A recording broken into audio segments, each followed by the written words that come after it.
Last week's film, did you feel, I know you were obviously self-critical after the game, did you feel better or worse after seeing the film again? Kind of the same. Just got a lot of mistakes I got to fix. Kind of pretty simple. How much of it is like secondary reads and finding other guys? I mean, you're getting through first, second, tertiary reads. I mean, most every concept has 3 or 4 options. So, I mean, it's kind of, I'm not an incredibly athletic quarterback, so that's got to be my wheelhouse, is getting through the progression. You mentioned that you were kind of having trouble seeing the field, or you were frustrated with your ability to see the field on Saturday. When you look back on it, how did you kind of... My feet were a little bit jittery. I was kind of pocket moving away from ghosts at times, not really settled. And when your lower half is sort of antsy, it makes your upper half panic a little earlier than it should.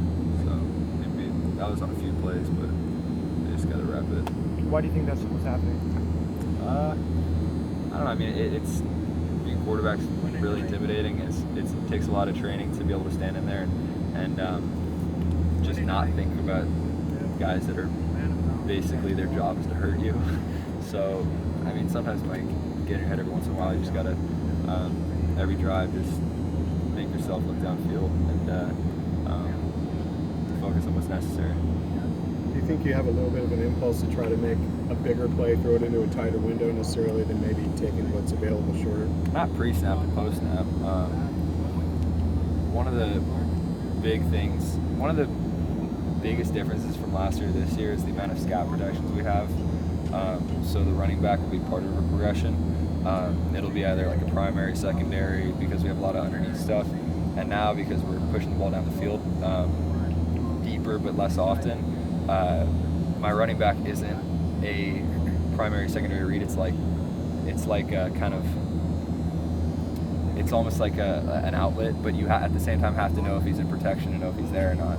So I just got to be able to check the ball down and know when to push the ball down the field and make plays, but at the same time know exactly where your back is and know if he's in protection or not, because that'll always change. Because a lot of time when he's in protection, something will be open down the field, and you know that you have the opportunity to sort of rip something. UCLA hasn't beaten Stanford in, I think, 8 last games. I know you guys were only here for part of that, but is there an extra weight on this game because of that winning streak they have? No, I mean, I say it all the time when everyone says this, do you have a little extra motivation? I mean, if you're not playing with all the motivation you have, then something's wrong. So, I mean, this game means a lot, but every game means a lot. I mean, if you can't gather yourself to get motivated to play a physical, dangerous sport like this, then you got issues week in, week out. Is there any personal motivation with Stanford, given kind of what happened with recruiting? Not really. I mean, you just really want to beat every team you play. I mean, I don't know how many guys are in a full roster with walk-on and everything, like 120. So every time you lose, you got 120-something guys and an entire fan base that is bragging rights over you. So that's kind of why I play every week, because I just like winning. It feels good.